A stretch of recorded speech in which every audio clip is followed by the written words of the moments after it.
make it simple. So basically, an option it's the right, but not the obligation. That's the first thing. So it's the right to do something, but you don't have to do it. You're not obligated, but you could do it if you wanted to, right? Like I have the option to date this girl. I have the option to take this job. I have the option to go outside. I have the option to eat at this restaurant, right?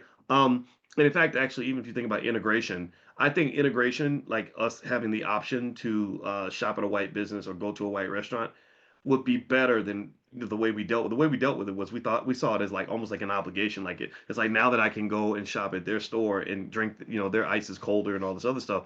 I'm gonna definitely do it. But that's not what I think people should have been fighting for. They should have just fought for the option to do that.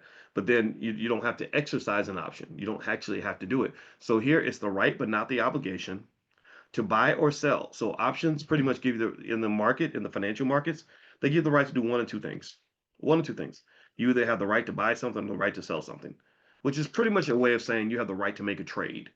You have the right to make a move, make an investment, or get cash or something, right? If I have an option in my possession, I can sell it and get money. That's what we're going to talk about later, and I'll show you exactly how you can generate thousands of dollars tomorrow doing this in the market tomorrow morning as soon as you wake up, and then you have the option to buy an option, right? Sometimes I might want to buy an option instead of sell it. So it's the right but not the obligation to buy or sell an asset. The other thing about options, last important point is there's two more variables that are always picked. You always agree in advance on the price, and you must always agree in advance on a deadline. Every option in the market, for the most part, the majority of them have a time limit. Now, some of them, there are options out there somewhere that don't have any time limit, but for the most part, every option you run into in this class will have some sort of deadline, right? Where the option expires, you can't do it anymore, and also there will be an agreed upon price. So let me give you an example of a real life case where an option might be bought or sold. Uh, I am Tyler Perry. Let's say I don't want to be Tyler Perry. I think he's getting sued right now. But let's say I'm Tyler Perry and you write a great script and I say I love your script, and you might say, well, do you want to buy it because it costs $2 million, and let's say that I don't know if I really want to buy it. I say I don't know if I want to buy it, but what Tyler might say is he might say, but I'd like to buy an option to buy your script. So I don't want to buy it, but I want the option to buy it.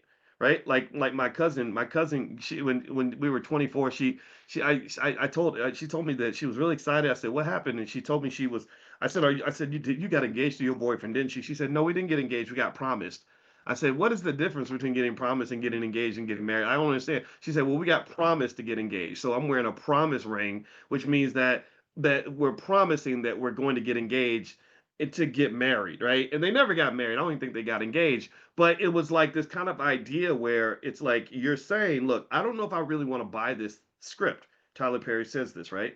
I don't know if I want to buy this script, but I want to give you some money to hold my spot.